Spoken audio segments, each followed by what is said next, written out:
tout le monde.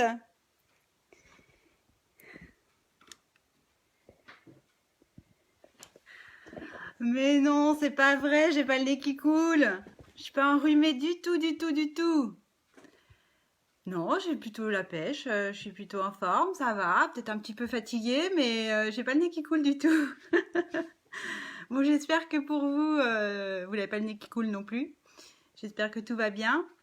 Je suis ravie de vous retrouver sur la page Une créa ou un sort. Je suis ravie, mais aussi très fière de l'équipe parce que cette page, c'est le fruit d'un travail collectif où une bonne partie de notre équipe de Peggy, de la lignée de Peggy et puis de ma lignée à moi a participé. Et elles ont elles sont sorties de leur zone de confort très clairement et elles ont participé avec enthousiasme et entrain et tout ça dans la bonne humeur. Donc je tiens vraiment à les féliciter parce que c'est vraiment chouette. C'est chouette de voir l'effervescence qui peut sortir d'un groupe comme le nôtre. On est un groupe de démonstratrices Stampin' Up et c'est vraiment un groupe où la bonne humeur est vraiment de rigueur et c'est un groupe dynamique où la solidarité est là entre chacune d'entre nous. Donc vraiment bravo à chacune. C'est une équipe où il fait bon vivre, à bon entendeur. Mais bon, c'est pas l'objet de ce soir. Je vais me présenter rapidement. Je m'appelle Agathe Richard. Je suis démonstratrice Stampin' Up en Loire-Atlantique, au sud de Nantes. J'habite au sud de Nantes. Et vous pouvez me retrouver sur les réseaux sociaux, sur Instagram, sur Facebook, sous le nom de l'Atelier d'Agathe. Voilà, bon, je vais je vais remettre ma vidéo et puis on va commencer notre projet de ce soir. J'espère que vous êtes toutes là, puis j'espère que vous allez faire en même temps que moi et que vous montrerez vos réalisations, vos versions, parce que ça me fait toujours plaisir de voir les réalisations de chacune. Ça me fait vraiment, vraiment plaisir. Alors, hop, je vais remettre ma petite installation en espérant que ça fonctionne comme il faut. Parce que la technique et moi, ça fait deux. Alors, si vous êtes là ce soir, je pense que c'est parce que vous avez vu mon post sur la page donc Une créa ou un sort. Et ce soir, je vous propose de réaliser un petit étui à mouchoir de poche. C'est pour mettre des paquets de mouchoirs comme celui-ci, par exemple. C'est un cadeau cliente que j'avais offert aux participants de mes derniers ateliers, là, récemment. Et puis, il y en a beaucoup qui m'ont dit « Oh, est-ce qu'on pourrait avoir le tuto ?» Et je me suis dit « Tiens, le faire en live, ça pourrait être une bonne idée. » Donc, j'espère que le projet vous plaît et puis que tout va bien se passer. Je vais commencer. Donc, j'ai vu qu'il y avait pas mal de monde. Bonjour à toutes. J'espère que tout va bien chez vous. Donc alors, qu'est-ce que j'ai utilisé pour fabriquer ce petit étui à mouchoir? Je vais commencer par vous présenter les papiers. Ces papiers-là qui sont les papiers design, les papiers imprimés. C'est une collection qui s'appelle Lumière étincelante, qui se présente sous forme de grandes feuilles, en 30,5 par 30,5. Et elles ont toutes un côté métallisé cuivré. Et alors je vais vous montrer chacune d'entre elles. Elles se vendent par... Il y a 2 feuilles de chaque motif. Et c'est une collection qui a beaucoup de succès. Enfin, en tout cas, chez moi, il y a pas mal... j'ai beaucoup de clientes qui l'aiment bien pour les fêtes de Noël, mais pas que, parce qu'en fait, c'est un papier que je trouve assez polyvalent, parce que certes... Hop, je vais toutes vous les montrer, mais... certes, par exemple, celui-ci avec les petites boules de Noël, c'est sûr que ça fait plus Noël, et également peut-être celui-ci avec les petites feuilles de houx. Mais pour le reste, des papiers comme celui-ci, vous pouvez très bien l'utiliser pour d'autres occasions, une fête d'anniversaire. Ça fait pas forcément Noël, c'est pas les couleurs rouges et vertes traditionnelles. Enfin, c'est vraiment, même celui-ci pour une naissance, pour un anniversaire d'enfant. C'est vraiment des papiers que je trouve polyvalents et qui peuvent servir tout au long de l'année. Ça s'appelle Lumière étincelante. Et chaque feuille a son recto verso. Et donc sur le verso de chacune, c'est plutôt des motifs, je dirais, assez graphiques, graphiques, on va dire. Les petites rayures, c'est du passe-partout. Et les tons qui sont accordés, les couleurs accordées avec ces papiers design, c'est du pan-pimpant, du bleu nuit, du feuillage sauvage et du trait vanille. Hein. Le blanc, c'est pas un blanc blanc, c'est un blanc un peu cassé qui s'appelle le trait vanille. Donc voilà. J'espère que vous voyez tout bien. J'espère que tout est assez net, hein, parce que... Bon, voilà. Donc ça s'appelle lumière étincelante.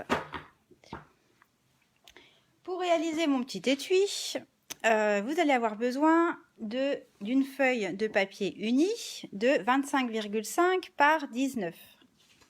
Moi, j'ai choisi j'ai choisi un papier qui est bleu nuit. Je ne sais pas si ça se voit trop à la vidéo, mais bon, c'est un papier bleu, bleu foncé.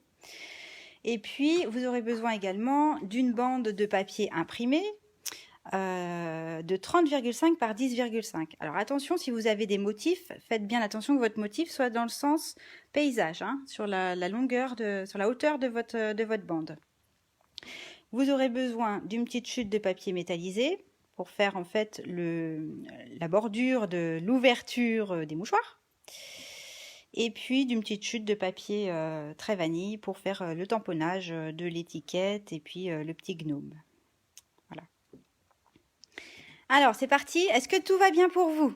Dites-moi, faites-moi un petit pouce en l'air ou un petit commentaire juste pour me dire que tout fonctionne bien, que ça va.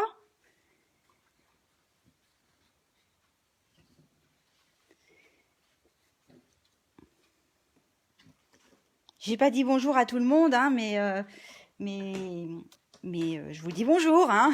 J'espère que tout va bien pour vous.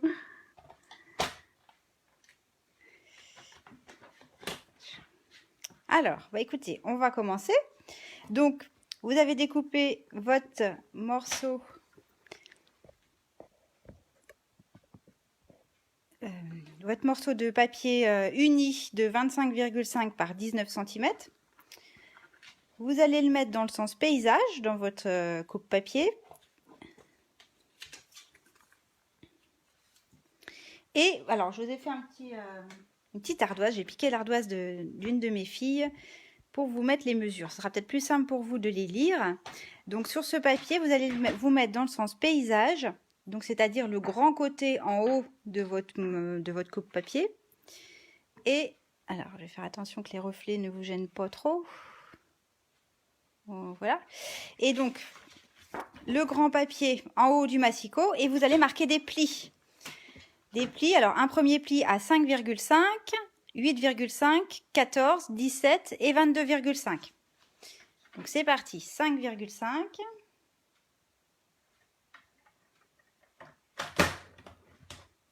8,5.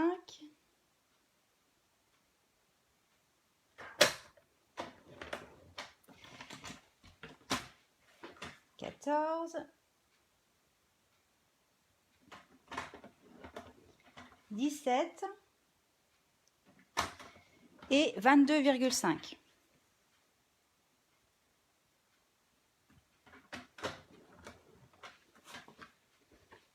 Voilà.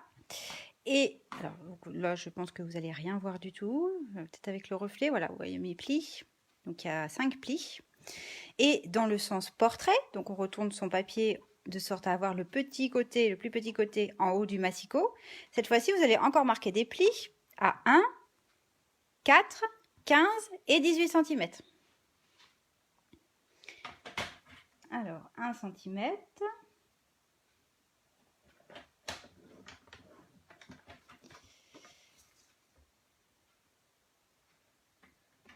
4.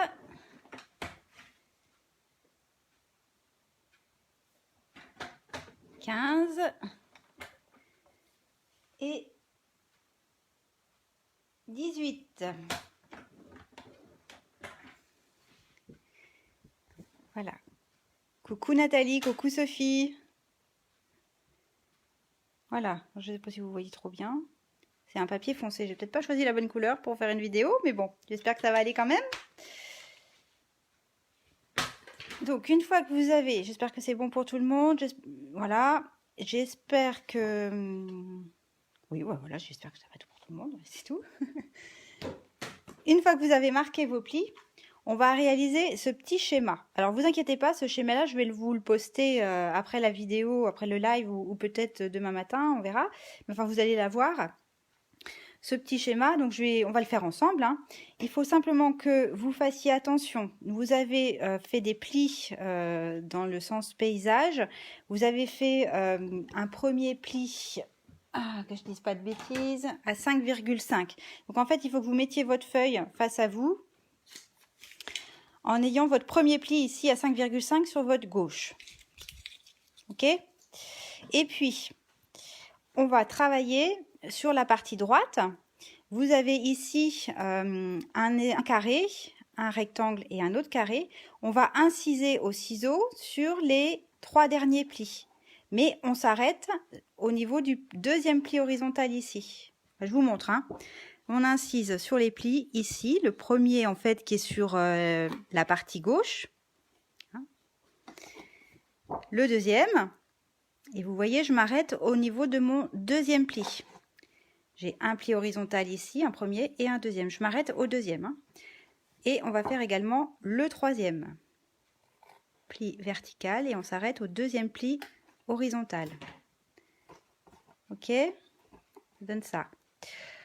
Tant qu'on y est, on va venir, ici on a un petit rectangle en bout là qui nous intéresse absolument pas. Donc celui-là, on le vire. Je le coupe. On a la même chose au milieu, mais celui-là, on va en avoir besoin, donc on le garde. Par contre, la deuxième petite patte ici, enfin la troisième, 1, 2, 3, la troisième ici, ce petit morceau rectangulaire, on n'en a pas besoin, on va le couper sur le pli. Voilà, vous devez obtenir ceci. On va faire exactement la même chose en haut. On fait exactement la même chose. Cette fois-ci, on se retrouve sur la droite. Et on va couper sur le premier pli vertical, pardon, jusqu'au deuxième pli. Le deuxième pli vertical, on coupe dessus jusqu'au deuxième pli horizontal. Et pareil pour le troisième pli vertical, jusqu'au deuxième pli horizontal. Et de la même manière, on va enlever ce rectangle-là qui ne nous intéresse pas. Celui-ci, on le garde et celui-ci, on l'enlève.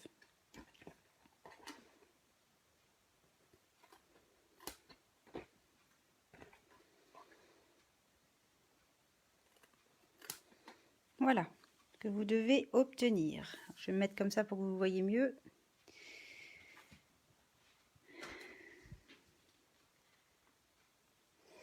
Une fois que vous avez fait ceci, on va venir biseauter. Alors biseauter, ça veut dire couper en biais. Couper en biais ici, couper en biais ici. En fait, on a 4 petites languettes qui se détachent. Là, on vient de créer 4 petites languettes. La première, la deuxième, la troisième et la quatrième. Et bien, ces 4 petites languettes, il va falloir les biseauter, c'est-à-dire les couper en biais.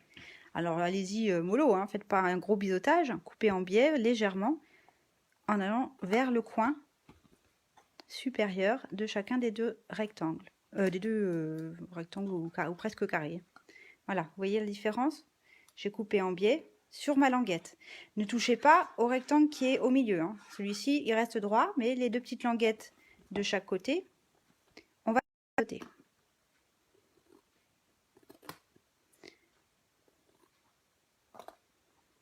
Il faut que le bout de votre ciseau de précision ici arrive vraiment dans le coin, dans ce petit coin-là. Voilà. Alors, si je me mets à plat, peut-être vous allez mieux voir le biseautage. Voilà, vous voyez ce que ça donne? Mais je n'ai pas touché au rectangle ici. Celui-ci, il reste droit pour l'instant. Et puis, on va faire exactement la même chose de l'autre côté. On biseaute nos 2 languettes ici. 2 petites languettes, on va les biseauter.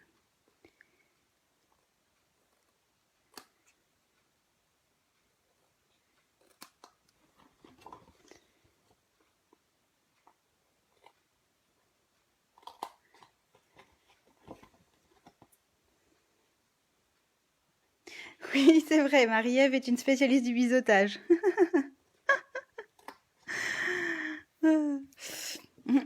Nos commentaires, nos comments.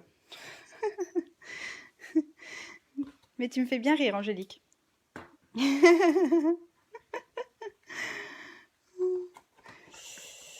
J'ai une cliente en fait qui a participé à un atelier la semaine dernière et qui a biseauté les mauvaises parties. Donc du coup, c'était plus du tout. Enfin bon, je vais pas non plus. Elle a pas biseauté au bon endroit. En gros, c'est ça. Mais bon, elle a dû tout refaire et elle a fait ça avec brio et tout était bien à la fin. Tout s'est bien terminé. Mais on l'a un petit peu charriée du coup et c'est la reine du biseautage maintenant, Marie-Ève.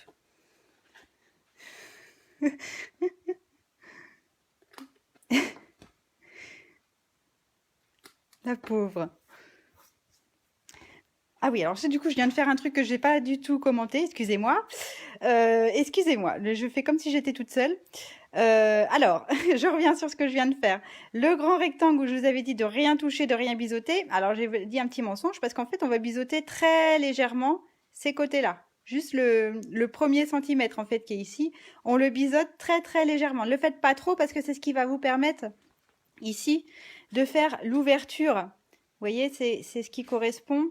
Voilà. Ce que je viens de biseauter, le petit centimètre que j'ai biseauté, c'est le rabat en fait qui permet de rentrer dans la boîte. Donc si c'est trop biseauté, votre rabat va s'ouvrir sans arrêt. Donc faut vraiment pas trop le biseauter. Faites-le légèrement. D'accord? L'autre côté, on s'en fiche parce que il sera collé. Mais celui-ci, on l'a laissé de manière à pouvoir recharger l'étui. Donc il faut quand même qu'il reste en position et qu'il s'enlève pas sans arrêt, sinon ça va être agaçant. Donc il faut que le biseautage il soit ici assez léger. Hein, voilà. Excusez-moi, là je suis partie dans mon truc et j'ai oublié de décrire ce que je faisais. Bon, ensuite, on va se mettre dans ce sens-là. C'est-à-dire que tous les petits biseautages qu'on a fait, on va le faire en haut. Et on va reprendre. Alors, soit vous prenez vos ciseaux, soit vous prenez votre cutter, soit vous prenez votre massicot, enfin votre coupe papier, ce qu'on l'appelle comme ça chez Stampin' Up. Alors, on va essayer d'utiliser les bons termes. Moi, je vais le faire avec le coupe papier parce que bon, c'est quand même un outil qui permet de le faire. Et l'idée, ça va être, alors, de vous mettre, en fait, vous avez ici, alors comment vous expliquer? On a fait 4 plis dans le sens portrait. Vous vous rappelez le pli à 1, à 4, à 15 et à 18. Donc on retrouve ici le pli à 1, à 4, je ne sais pas si on voit très bien, à 15 ici et à 18. On va s'occuper des plis qui sont à l'intérieur, pas les deux plis qui sont à 1 cm du bord. Vraiment ces deux plis-là. Et c'est ces deux plis-là qu'on va mettre dans la petite rigole du massicot. Je vais essayer de bien m'expliquer la petite rigole par laquelle passe la lame. En fait, vous allez superposer ce pli-là, ici, dans la petite rigole. Ok?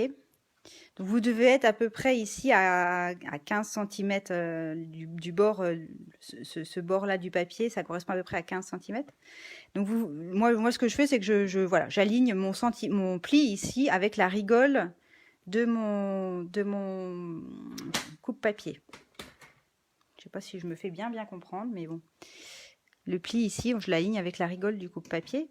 Et je vais venir positionner ma lame qui coupe, donc la lame foncée. Attention à pas plier n'importe où. Hein. Je sens c'est pas évident à expliquer. Mais en gros, une fois que vous avez positionné votre pli dans la rigole, vous vous repérez avec votre première petite languette, le rabat, la deuxième petite languette, et c'est à partir de cette deuxième petite languette que vous allez couper jusqu'en bas. Donc, je vais positionner ma lame. Je ne sais pas si vous savez toutes, enfin, je vais le répéter. Sur la lame en plastique, vous avez un petit trait qui est gravé dans le plastique. Ce trait-là, en fait, il matérialise la position de la lame qui coupe en dessous, qu'on ne voit pas. Donc, ce petit trait-là qui est gravé sur le plastique, vous allez l'aligner avec le pli ici qui correspond, voilà, le pli qui est là, qui correspond à la base de notre languette du bas. Ok? Donc j'y vais, je mets mon petit trait, je l'aligne avec ce pli-là et je descends. Et en fait, je coupe cette partie-là. Faites attention à ne pas couper ma languette, hein, sinon après ça va être embêtant. Ok?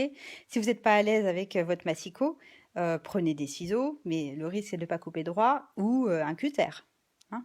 Mais faites bien comme vous le sentez. Pour être à l'aise, je vais retourner mon projet et me mettre exactement dans la même configuration, mais de l'autre côté. Donc là, j'ai mon premier pli à 1 cm, celui-là, j'y touche pas. Je prends le deuxième, je l'aligne avec la rigole de mon massicot, en me mettant bien embuté en haut. Je l'aligne, là mon pli est dans la rigole de mon massicot. Et cette fois-ci, mes languettes se retrouvent en bas. Alors, je vais le faire peut-être dans le même sens que tout à l'heure, pour pas vous perturber. Je le fais exactement dans le même sens. Donc, mon pli est aligné. J'ai toujours ma petite languette, mon rabat, ma deuxième petite languette. Et je vais commencer à couper à la base de ma deuxième languette vers le bas. D'accord? Donc, je positionne ma lame de pli. J'ai peur que vous ne voyez pas très bien. Et je positionne mon petit trait de ma lame sur le pli correspondant à la base inférieure de ma deuxième languette. Là. Et hop, je descends vers le bas. Et j'ai coupé. Voilà ce que vous devez obtenir. Est-ce que ça va pour tout le monde? Dites-moi. Un petit pouce. Je sais que vous êtes en train de bricoler et que vous ne pouvez pas et bricoler et commenter en même temps. Mais un petit pouce rapide juste pour me dire que tout va bien. Vous n'avez pas coupé au mauvais endroit. Vous devez obtenir ceci.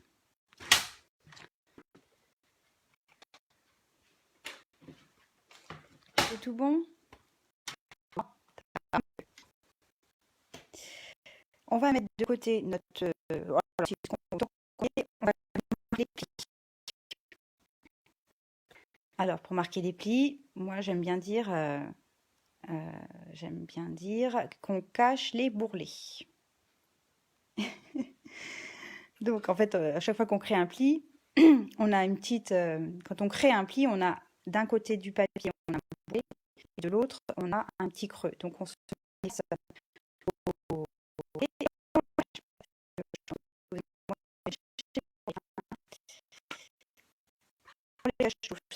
On marque bien nos plis avec un plioir, hein, ça permet d'avoir un net. On passe un petit coup de plioir sur tous les plis. Et on n'en oublie pas. Hein.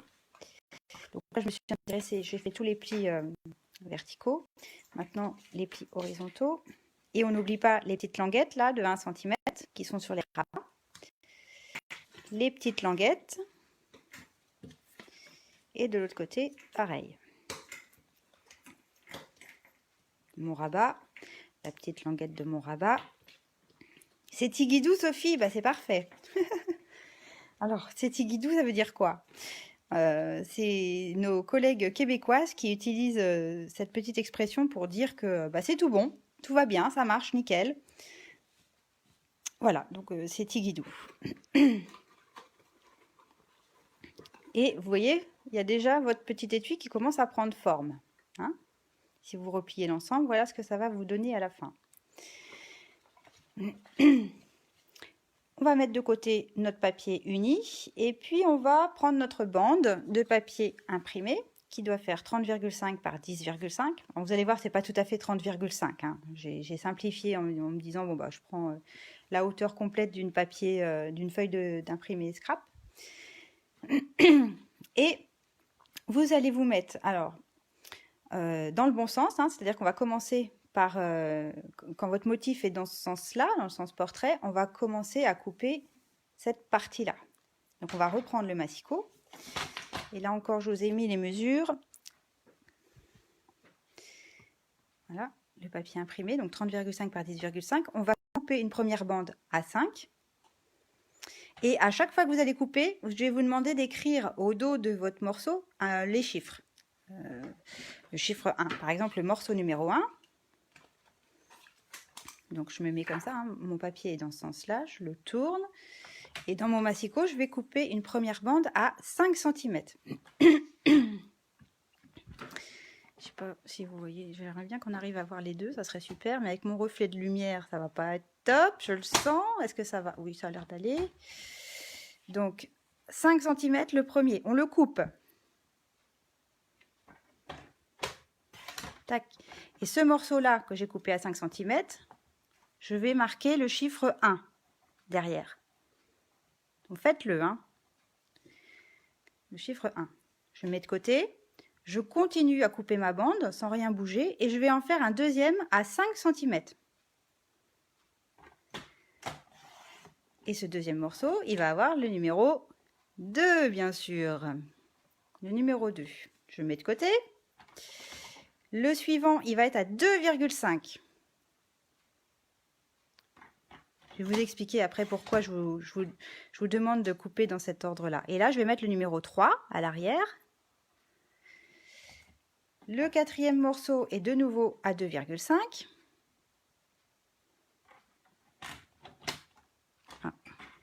Faites bien attention, hein, je le répète souvent, que votre papier soit bien embuté sur le haut de votre massicot, hein, parce que sinon vous n'allez pas couper droit. Et là, on va mettre le numéro 4.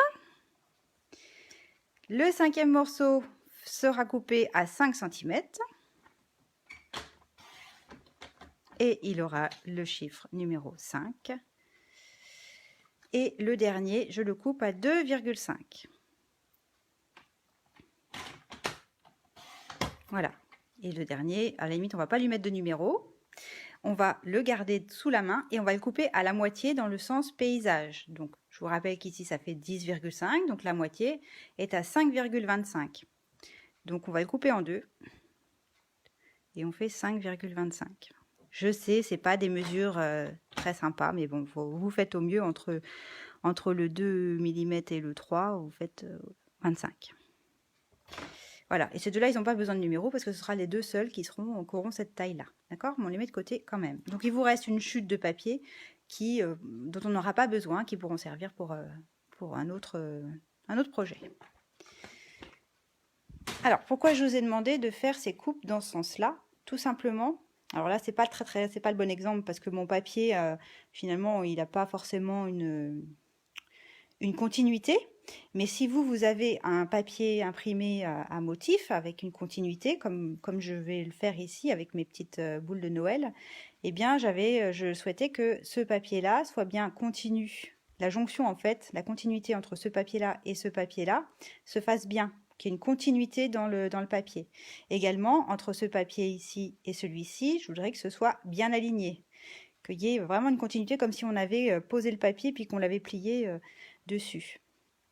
Et également derrière, c'est plus joli s'il y a la jonction qui est faite entre les deux papiers imprimés. Vous voyez? Bon, là, c'est pas le bon exemple parce que les petites étoiles, à la limite, d'ailleurs, je n'ai pas dû respecter trop la continuité parce que c'est un petit motif et que c'est pas très, ça se voit pas. Mais sur mes petites boules de Noël, j'avais envie quand même que ce soit continu. Et donc, c'est là qu'il va falloir faire un petit peu attention pour positionner nos papiers imprimés. Alors, je vais vous montrer une autre découpe que je vous ai présentée en plus clair parce que sinon vous n'auriez pas vu les numéros sur du foncé, ça ne se voit pas très bien. Donc, la première chose à faire, on va arrondir les angles du côté de l'extrémité où il n'y a pas les petites languettes. Ici, on a les petites languettes. Et on a une bande ici qui part vers le haut. Et c'est cette extrémité-là que je voudrais que vous arrondissiez. Alors ça, c'est facultatif, hein, ce n'est pas une obligation. Hein, vous avez vu, ici, j'ai arrondi mes angles. Mais si vous n'avez pas de perforatrice de coin, d'angle, c'est pas grave, vous ne le faites pas. C'est vraiment pas grave. Mais bon, là, moi, je vais le faire puisque j'en ai une. Donc, j'utilise la perforatrice Trio. C'est une perforatrice que j'utilise vraiment très, très souvent. Parce que elle est sympa. Déjà, ça nous permet de faire des angles parfaits. Et puis, elle permet aussi de faire sur ce côté-là. Là, ce côté-là, c'est pour faire les arrondis. Ce côté-là, c'est pour faire une petite fleur. Donc, on peut faire d'abord l'arrondi et après la petite fleur, comme c'est le cas ici sur le modèle que je vous montre. Et le troisième côté, c'est pour faire une petite... un petit trou, en fait, un petit ovale tout petit qui permet d'insérer un petit ruban. Voilà. Donc, c'est une perfo qui est assez pratique. Donc, on a arrondi nos angles en haut. Donc, je reprends mon petit modèle. Et donc, vous allez pouvoir, vous aussi, sur votre travail, noter les numéros qui vont correspondre au papier imprimé qui iront dessus. Donc, cette première partie-là... Vous marquez le numéro 1. On va pas les coller tout de suite. Encore que celui-ci, on pourrait... Si, on va pouvoir coller le numéro 1. Donc, vous allez rechercher votre papier imprimé où vous avez écrit le 1. Et vous allez le mettre dans le bon sens. Et du coup, si vous avez arrondi les angles de votre papier uni, il faut arrondir aussi les angles du papier imprimé. Sinon, ça ne sera pas joli. Donc, je vais le faire aussi. Je me trompe pas, c'est bien le numéro 1 que j'ai pris. Oui, alors allons-y. Voilà, et vous allez pouvoir le coller. Alors évidemment pas sur ce papier-là, Agathe, sur le papier bleu nuit, hein, ne te trompe pas. Donc on va le coller. Allez, on peut le coller. Celui-ci, c'est pas gênant, on va le coller. Donc un petit liseré de colle. Je vous rappelle que si vous utilisez la colle multi-usage de chez Stampin' Up, il n'y a vraiment pas besoin d'en mettre beaucoup. Hein. Vous avez vu, voilà, moi je mets juste un petit liseré et ça suffit, hein, parce que la colle, elle colle bien.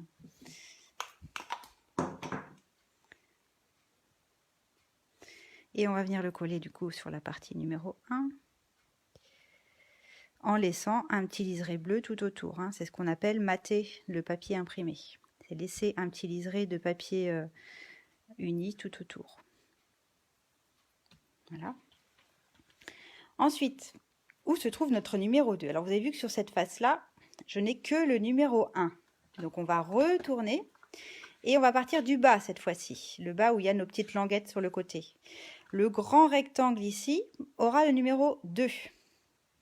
Donc, on va pouvoir le coller, enfin, notez tous vos numéros. Le numéro 2 ici.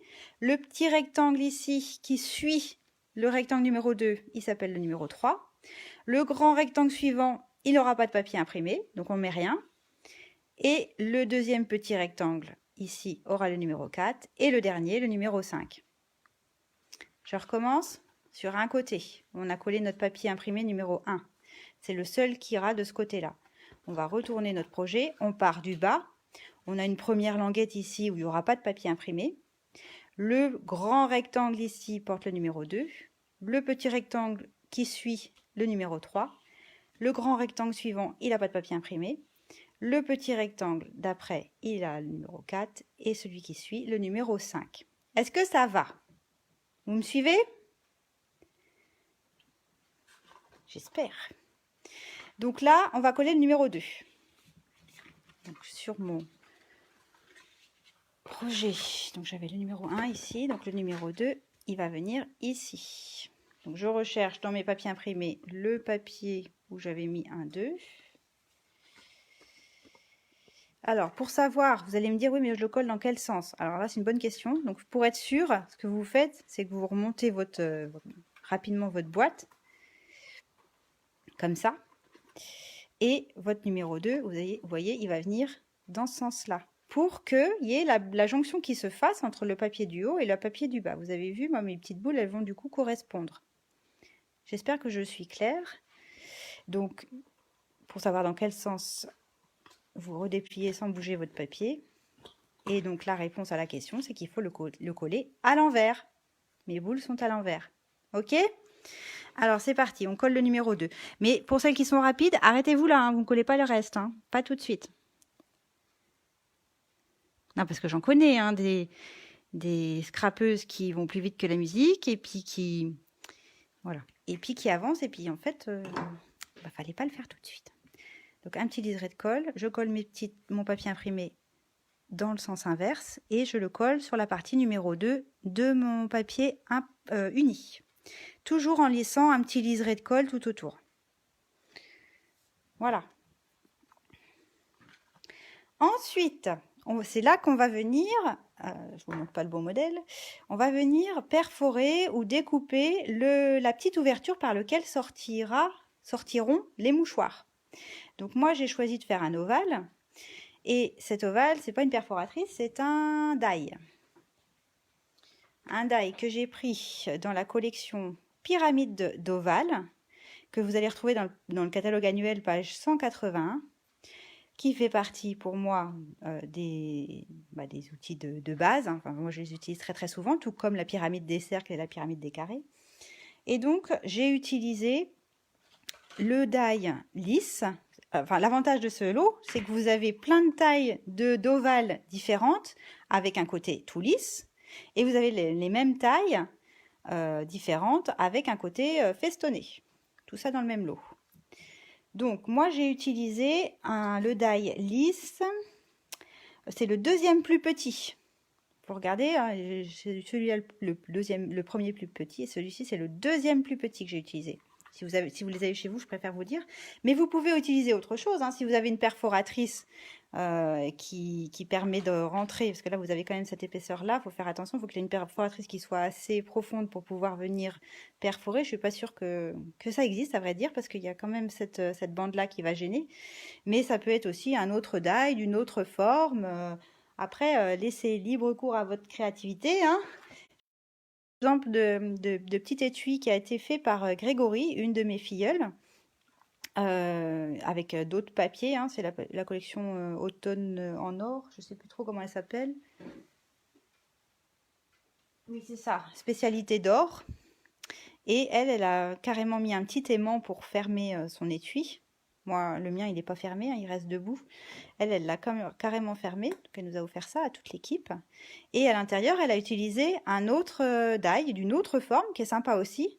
Et voilà, ça donne un autre effet qui est tout aussi bien. Et alors là, j'attire l'attention quand même sur le détail de Greg, qui est toujours très dans le détail. Et en fait, elle a mis des mouchoirs verts qui vont très bien avec le macaron à la menthe de la collection de papier. Donc ça, c'est quand même assez raffiné, hein, faut le dire. Et puis alors, elle a une autre ouverture. C'est carrément un petit tiroir qu'elle glisse comme ça pour glisser les mouchoirs. Alors que moi, c'est pas un tiroir, c'est juste une petite pochette, en fait, une petite ouverture comme ça dans laquelle j'ai glissé mes mouchoirs. Donc voilà, il y a plein de versions possibles. Mais voilà, c'est juste pour vous dire que moi, mon ovale, si vous avez autre chose chez vous, ça peut très bien convenir. Hein. Voilà, merci Greg. Donc moi, j'ai choisi cet ovale-là, du coup. Donc le but du jeu, ça va être de le centrer, évidemment, sur la partie imprimée. Alors, soit vous tracez un trait léger pour faire les diagonales de votre rectangle de papier imprimé de manière à matérialiser le centre de votre papier imprimé pour pouvoir vous aider à le centrer. Mais après, il faudra gommer les traits. Soit vous y allez à l'œil. Et là, moi, je vais y aller à l'œil. Alors, je ne perds pas mon die. Je sors ma pin-up. Qu'est-ce que c'est que la pin-up? Qu'est-ce qu'elle dit?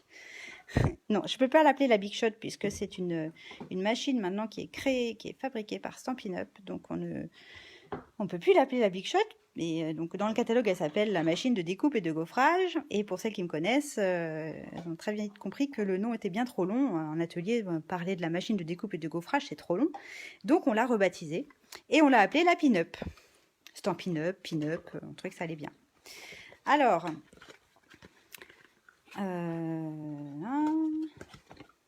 voilà. Donc, je vais positionner mon papier. Comme j'ai déjà collé mon papier imprimé ici, le numéro 1, je vais le mettre vers le bas. Hein, d'accord, vers le bas, pour ne pas avoir à le passer dans la pin-up. Et puis, je vais ici, comme c'est trop large, hein, vous allez vous dire, bah oui, mais ça rentre pas dans ma machine. C'est pas grave, les petits côtés qui sont à gauche, on va les replier. D'accord? On les replie par le dessus. Parce que si vous les pliez par le dessous, ils vont être découpés par le die. D'accord?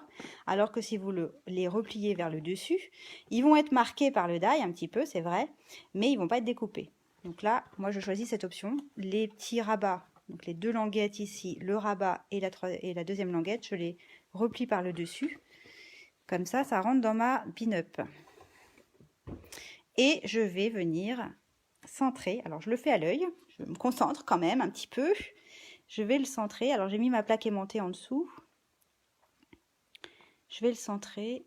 Je prends juste 2 petites secondes pour ne pas faire de bêtises, parce qu'évidemment, si c'est pas centré, ben, ça va se voir et ça va pas me plaire. Voilà, ça me paraît pas trop mal. Et donc après, je replie délicatement mes rabats, hop, et je vais passer ma plaque par-dessus. Et là, je vais pas aller jusqu'au bout, parce que, comme je vous le disais, je ne veux pas que l'extrémité du bas passe dans la pin-up, pour pas abîmer mes papiers. Le papier numéro 1 que j'ai déjà collé. Donc hop, là quand je sens que c'est passé, je reviens. Et voilà. Donc là, il y a une petite marque, on la voit, hein, c'est la marque du die qui est en dessous, mais c'est pas très très grave parce que, je vais vous expliquer, vous allez tout de suite comprendre. C'est pas très grave qu'il y ait cette petite marque parce que ça va être, déjà ça va être recouvert par un papier imprimé ici. Donc là, la petite marque qui déborde, on la verra pas. Et la languette, elle va être collée parce que c'est la partie qu'on va coller. C'est pas la partie par laquelle on sortira notre stock de mouchoirs. C'est la partie qui va être collée. Donc la languette, elle va être à l'intérieur, elle se verra pas. Hé hé. Pas bête la bête, hein. Alors normalement, on n'a plus besoin de la pin-up. Et donc voilà, vous obtenez ceci. Est-ce que ça va pour tout le monde? Faites-moi un petit pouce.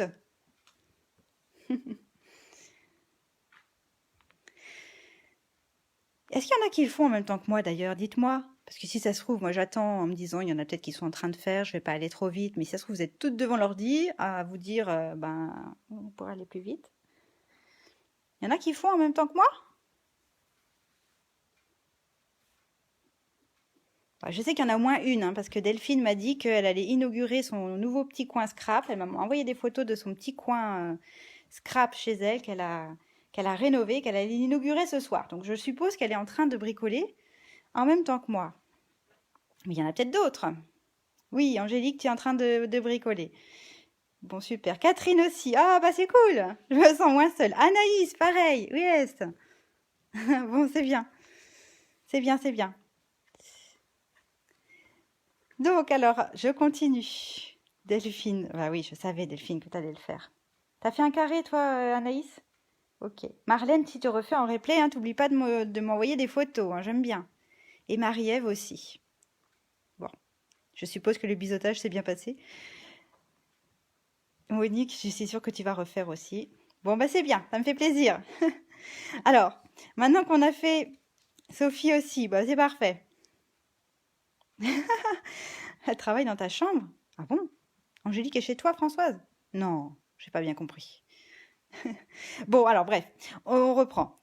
Du coup, on vient de faire notre petit ovale sur le dessus. Et là, tant qu'on est à plat, on va s'occuper de l'ovale qui est festonné. C'est pour ça que vous aviez besoin d'une petite chute de 4,5 par 7 cm à peu près si vous êtes parti sur cette taille d'ovale. Évidemment, si vous êtes parti sur une autre forme et que vous avez les dailles plus grands pour vous permettre de faire une petite bordure, là aussi c'est pas obligatoire, hein, vous pourriez laisser comme ça, mais si vous pouvez le faire, faites-le, ça finira quand même votre projet, ce sera plus joli. Donc 4,7 par 5, pardon, qu'est-ce que j'ai dit? 4,5 par 7 cm. Et en fait, vous allez reprendre le die que vous venez d'utiliser pour découper votre ovale. Et puis vous allez prendre l'ovale festonné de la collection qui est, alors pour moi, le troisième plus petit. Le troisième plus petit die festonné. Il fait à peu près 6,2 de large. Là, je vous ai pas dit, mais ici, celui-ci fait à peu près 5,1 de long, de large. Et celui-ci, du coup, fait 6,2. Donc, c'est le troisième plus petit.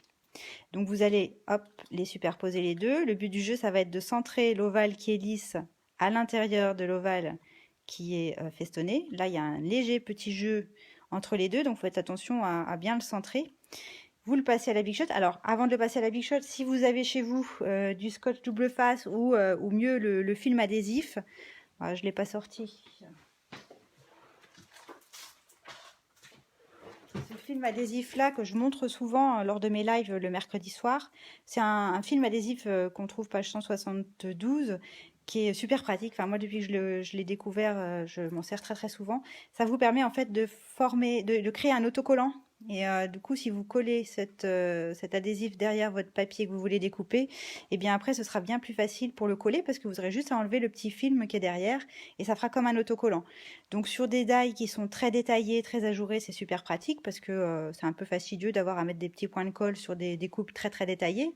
Mais c'est aussi pratique pour cette découpe-là parce que du coup, vous allez avoir ici un petit bord. Alors, c'est pas impossible de mettre de la colle, j'exagère un petit peu, surtout si vous la laissez sécher, que vous attendez que la colle devienne transparente, ça ira très bien. Mais faites attention, il ne faut pas qu'il y ait de taches de colle sur le papier métallisé, parce que autant sur du papier cartonné, vous allez réussir à avec une petite gomme, là, le fameux dégommeur qu'on avait avant, là, qui permet d'enlever les taches de colle.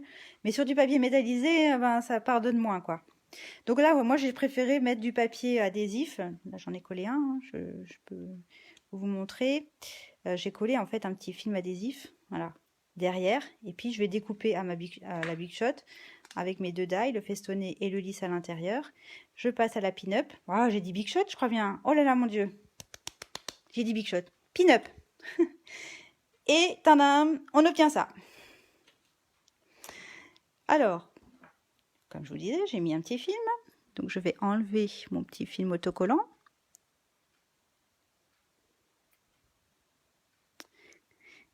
Et là, c'est super pratique, facile et propre. Je vais simplement le coller autour de l'ovale que j'ai découpé au préalable sur mon papier imprimé. Alors, il faut le faire correspondre parfaitement, hein. Voilà. Donc là, le fait d'être à plat, ça permet de bien le faire adhérer. Je vérifie de l'autre côté que ça déborde pas. Ça m'a l'air bien. Et ben, je crois qu'on a fait le plus gros, hein, j'ai envie de dire. Donc après,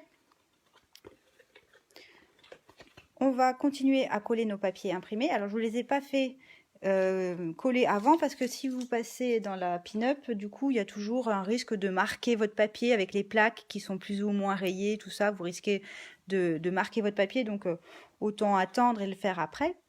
Donc, vous reprenez votre papier, vos papiers imprimés et normalement, vous avez noté du coup, hein, on a fait le 2, donc maintenant, on va s'occuper du 3, du 4 et du 5. Ok ? Et toujours en faisant attention au sens de votre motif, évidemment. Alors, donc en fait, on travaille à l'envers. Je vais chercher mon numéro 3, c'est pas celui-là, numéro 3, et je vais, voilà, je vais faire correspondre les motifs de mon papier imprimé. Alors, voilà. Donc là, ça correspond. Hop, c'est bon.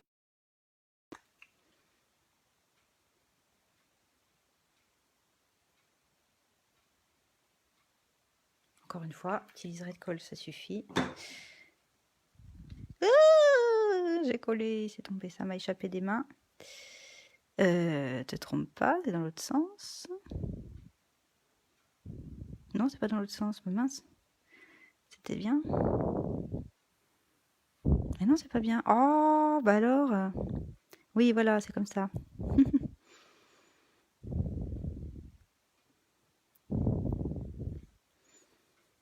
C'est bizarre quand même, je trouve que ça correspond pas à mon truc là.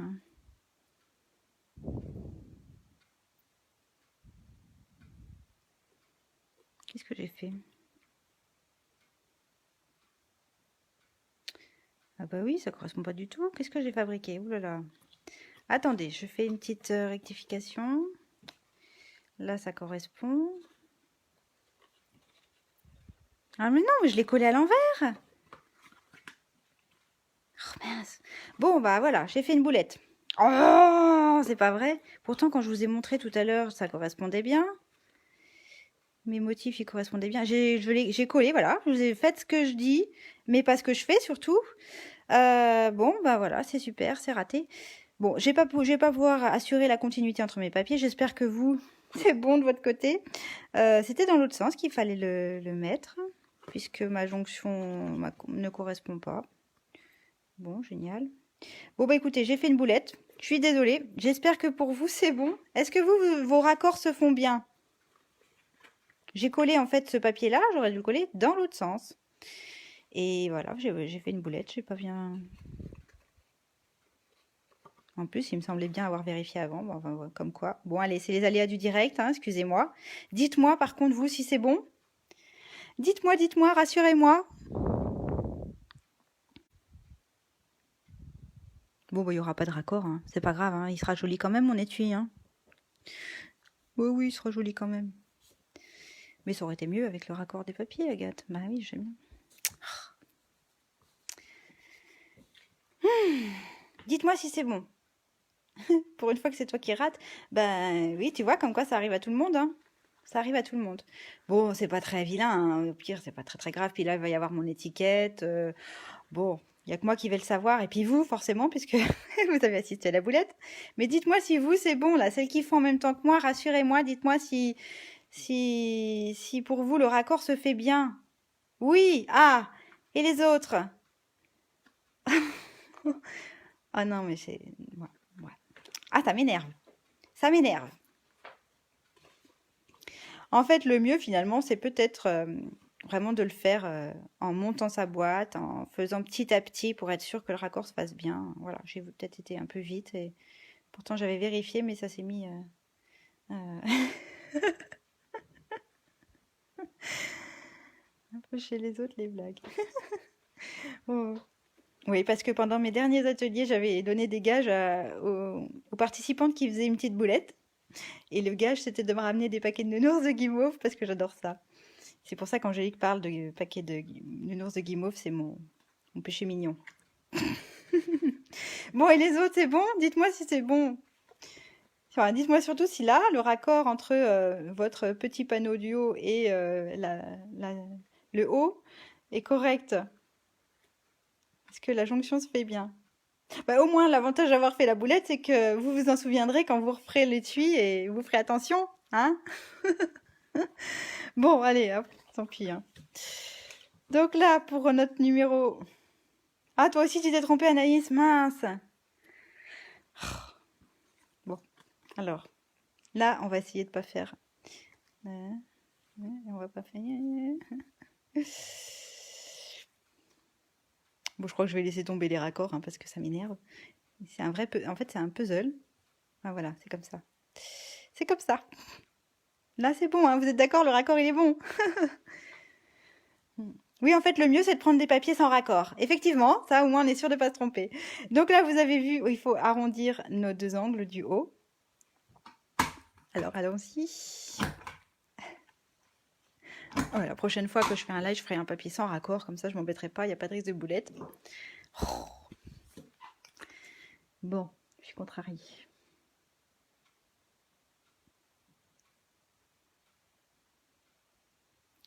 Un petit liseré de colle.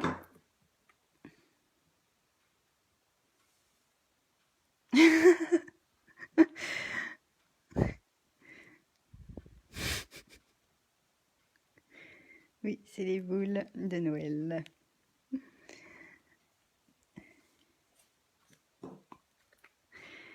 Et on colle le dernier petit morceau de papier imprimé. Donc sur la partie numéro 4. Hein.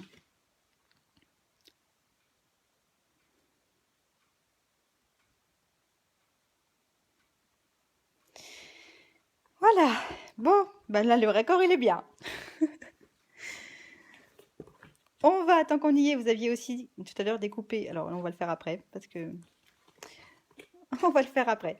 Donc, on va monter notre petit étui. Donc, en fait, vous vous mettez en situation, n'est-ce pas? Donc, les petites languettes qui sont là, elles vont être cachées, elles vont venir vers l'intérieur. Ici, pareil. Hein, les petites languettes qui sont là, elles vont être cachées, elles vont venir à l'intérieur. Il y a un côté qu'on va pas coller, hein, on est d'accord? Le côté qui est le plus joli, là où il n'y a pas eu la marque de die, vous la gardez sans la coller, puisque c'est là qu'on rentrera et on sortira le stock de papier. Par contre, le mouchoir, pardon. Et par contre, de l'autre côté, le côté qui est le moins joli, où il y a la trace du die, c'est celle-ci qu'on va coller. Donc, on va encoller nos petites languettes ici, encoller la petite languette de 1 cm qui est là, et on va encoller toute cette partie-là, puis c'est ça qui va venir se coller ici. Voilà, contre. Si je mets de la colle sur le grand rectangle ici qui est à l'extrémité de notre projet. Voilà. Et sur les languettes qui sont de part et d'autre du côté qui n'est pas joli en fait.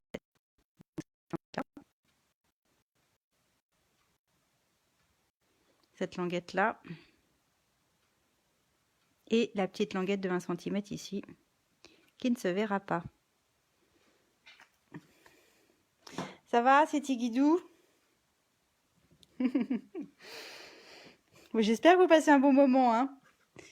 Mon but, hein, c'est vraiment que de je dis souvent, j'aime bien cette expression, hein, je la dis très souvent, c'est vraiment de vous ouvrir une parenthèse créative dans votre soirée, passer un bon moment, laisser de côté les soucis, laisser de côté l'actualité qui est pas très réjouissante en ce moment, et puis prendre du bon temps et essayer de s'évader à travers le scrap et ensemble. Donc je trouve ça, j'aime bien l'idée de la parenthèse créative, c'est vrai que j'aime beaucoup cette expression. Donc j'essaye de me l'approprier un petit peu. Donc après, ben voilà, on colle. Alors vous pouvez passer les doigts hein, ici et ici pour bien faire adhérer le papier. Vous pouvez aussi prendre votre plioir, mettre votre projet à plat comme ça et passer votre plioir ici pour venir bien plaquer votre papier pour être sûr qu'il prenne bien. Hein, faut qu'il soit vraiment qu'il aille au fond, hein, qu'il soit voilà. Et puis notre partie ici. Donc celle-ci, je vais pouvoir la refermer, puisque si je ne vais pas m'en occuper, je vais la laisser ouverte. Et je vais, du coup, plier mes petites languettes. D'où l'intérêt d'avoir fait les plis avant, n'est-ce pas? Puisque là, cette languette-là qui est encollée, le but, ça va être de la rentrer. Sans se mettre de la colle plein les doigts, n'est-ce pas, aussi? Voilà. C'est bon. C'est tigidou. Donc là, ce que vous pouvez faire, alors là, il y a, en pressant, vous allez peut-être avoir de la colle. Voilà, là, il y a de la colle qui bave, qui déborde. Bon, c'est pas très grave, je fais exprès de la faire dépasser. Puis là, dans votre poubelle, vous allez une chute de papier, puis vous allez venir racler ce qui déborde. Et ce sera ni vu ni connu. Voilà, voilà. Pour être sûr que ce soit bien collé, vous rouvrez de l'autre côté. Et avec votre colle, la colle, elle ne sert pas qu'à coller finalement. Vous allez, hop, tamponner le fond pour être sûr que ça soit bien collé. Comment ça bug? Ah non! Ah non, hein, ça bug pas. Est-ce que ça bug pour tout le monde ou que pour Marlène?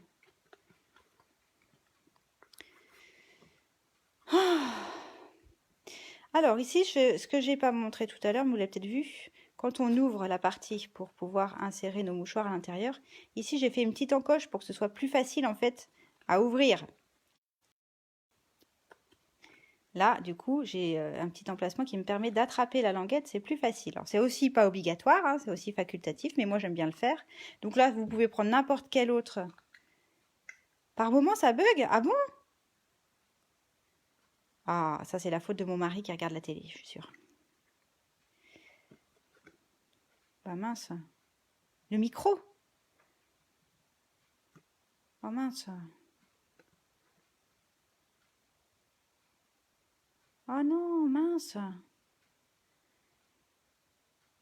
Bon, alors si c'est le son, je sais pas d'où ça vient, moi.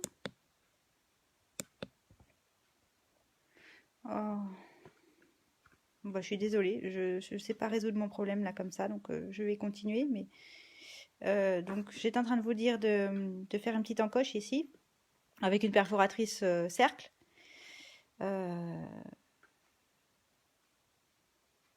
Ça le fait pas pour tout le monde alors. Bah, je comprends pas. Ça fait pas de, vous n'avez pas tout le problème de son? Bon. Bon, je continue. Donc vous prenez n'importe quel diamètre, hein, ça c'est pas très important. Et le but du jeu, ça va être d'insérer votre perforatrice de ce côté-là, le côté opposé à votre rabat. Et puis vous allez faire un petit arc de cercle au centre. Là encore, je ne vais pas mesurer, hein, je fais à l'œil. Je regarde combien il y a de papier à dépasser à droite et à gauche. Et puis ça ira bien. Hein. C'est pas très important ça. Mais bon, c'est quand même un petit côté pratique.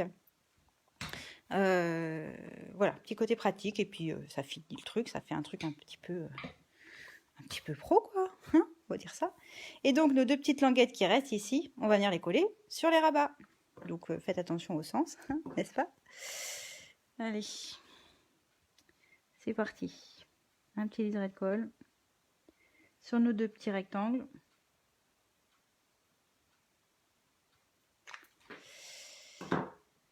Alors là, il n'y a pas vraiment de sens hein, à respecter. Je vais les mettre à l'endroit.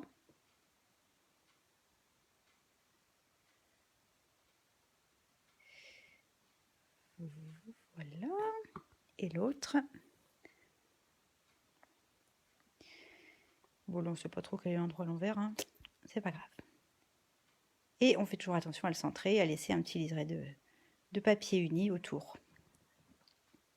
Donc là, vous voyez, là où il y avait le die, bon, on le voit encore un chouïa, mais vraiment, il faut le savoir, on voit un tout petit peu la trace du die, mais vraiment, c'est pas gênant, hein. Il n'y a que vous qui le voyez, et moi. Et encore, on l'oublie vite. Bon, ben voilà, on a fini la base de notre étui à mouchoir. J'espère que pour vous, tout va bien aussi. Donc, il reste la déco, hein, la déco du devant. Donc, moi, j'ai mis un hatchoum. Donc, pour le réaliser, alors, je vais prendre ma petite chute de papier très vanille et j'ai utilisé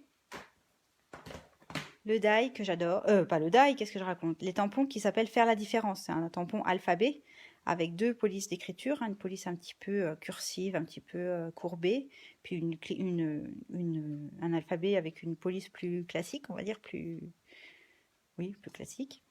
Et donc, je vais venir tamponner le mot hatchoum lettre par lettre, donc avec de l'encre bleu nuit qui est assortie à mon papier uni, bleu nuit. Et c'est parti, donc je les ai déjà préparés, hein. J'ai mis sur un petit bloc ici, j'ai mis le A, et sur un bloc, le B de l'autre côté, je vois par transparence. Donc, je commence à je suis capable de faire des petits d'écrire n'importe quoi. Tu peux remontrer dans l'encre. La poche, elle se fait du côté qui s'ouvre. C'est là qu'on va glisser cette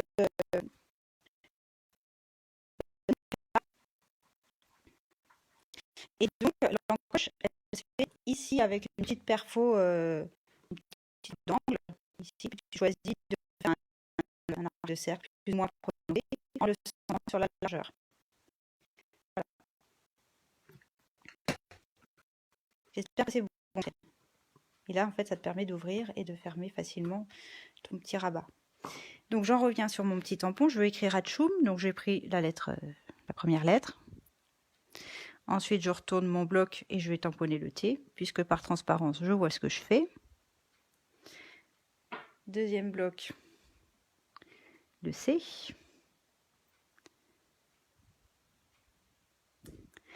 Le H.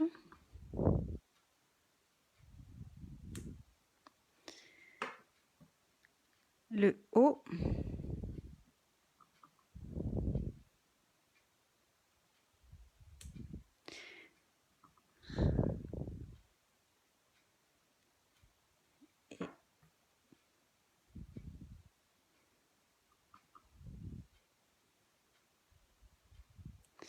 Alors, il y en a qui pourraient se dire, pourquoi elle ne met pas toutes les lettres sur un même bloc? Je ne les mets pas toutes sur un même bloc. On pourrait prendre un grand bloc en plexi, puis positionner toutes les lettres et puis faire hatchoum, mais vous auriez un espace entre chaque lettre. Et c'est pas très très joli. Enfin, moi j'ai essayé, hein, je ne trouve pas ça très joli. Il y a un espace entre chaque lettre qui est dû en fait à l'espace qu'il y a entre chaque tampon. Moi je préfère le faire comme ça. Alors là vous allez me dire, ah il y a un petit caca, elle n'a pas fait son H jusqu'en haut. Oui c'est vrai, mais je vais rattraper avec mes Stampin' Bright là. Je vais venir rattraper mon petit caca. Et voilà, ni vu ni connu. Je referme mon encre hein, parce que je suis capable de tâcher mon projet. Et puis là maintenant, je vais venir le découper avec une étiquette. Alors n'importe quelle étiquette, hein, franchement, là vous faites bien comme vous avez envie. Je vous montre celle que j'ai utilisée. C'est un lot que j'utilise aussi assez souvent, qui s'appelle Cadre décoré, qui se trouve page 182. Et vous allez voir plein de cadres différents, plus ou moins travaillés, plus ou moins détaillés. Hein. Là, vous en avez vraiment des très très détaillés ici. Et j'ai utilisé celui-ci. C'est celui en fait qui est coordonné à celui-là. Vous pouvez faire ce cadre-là, par exemple, en cuivré, et puis découper celui-ci dans du trait vanille et venir le superposer. Il s'accorde parfaitement. De la même manière que pour le carré ici, vous avez le petit carré qui est là, qui est coordonné ici, qui va pile poil dessus. Donc là, ce lot, il est vraiment génial. Il est vraiment génial. Et puis, il y a tout plein de petites tailles. Celui-ci aussi, j'utilise souvent parce qu'il y a des petits traits de couture. Il est petit. Bon, voilà, il y a plein de... Il porte bien son nom, hein, cadre décoré. Page 180. Donc, on le repasse à la Big Shot. Et, tadam, ça vous donne ça. Ok ?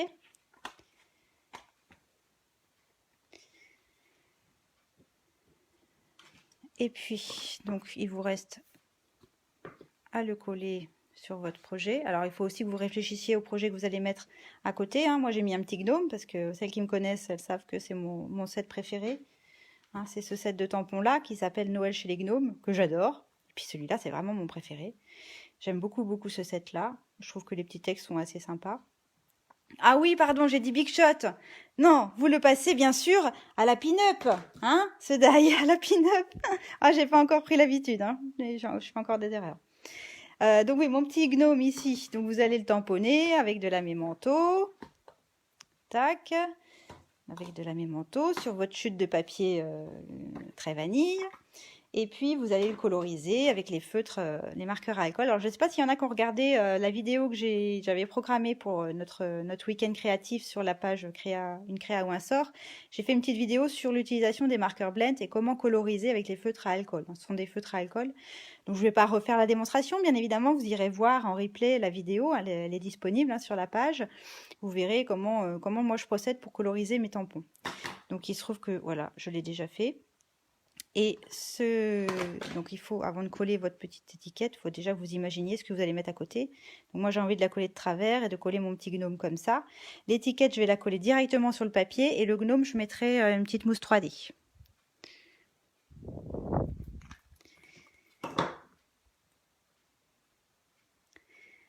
Donc je la colle un petit peu de travers. Voilà. Et puis les petites mousses 3D que j'ai pas sorties évidemment. Alors, je suis un peu à court de mousse 3D. Il ne me reste plus grand chose dans mon stock. J'en ai recommandé, mais du coup, j'utilise les bords là. Parce que rien ne se perd, hein, tout s'utilise. Donc, je vais prendre ces petits bouts là. Voilà. Et je vais venir les coller sur mon petit gnome. Voilà.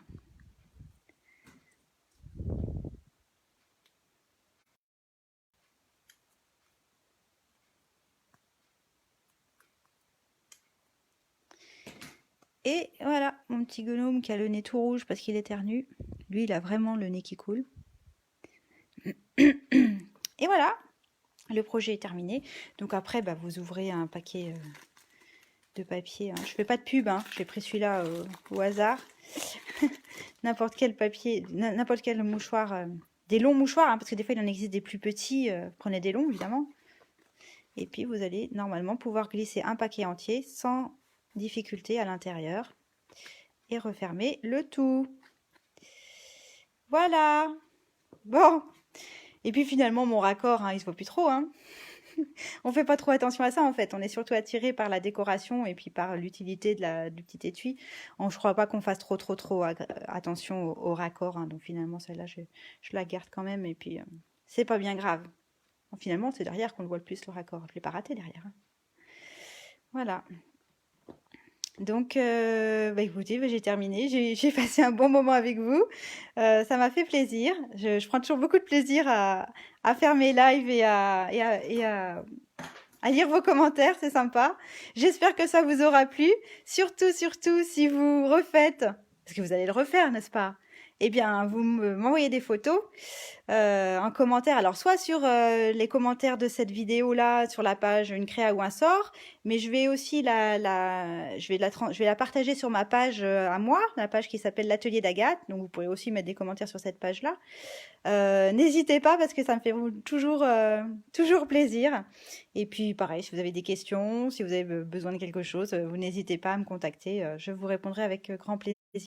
Puis je vous mets, alors ce soir ou demain, la photo de mon petit cahier là, avec toutes mes notes, notamment ce schéma-là, parce que vous avez surtout besoin de ce schéma-là pour pouvoir refaire, hein, avec en vert les dimensions des papiers design, des papiers imprimés. Et puis bah, il reste des questions, vous n'hésitez pas à me recontacter. J'ai encore un live de prévu dimanche matin, je crois que c'est à 11 h. Mais donc vous allez faire... bah, attendez, je vais vous montrer.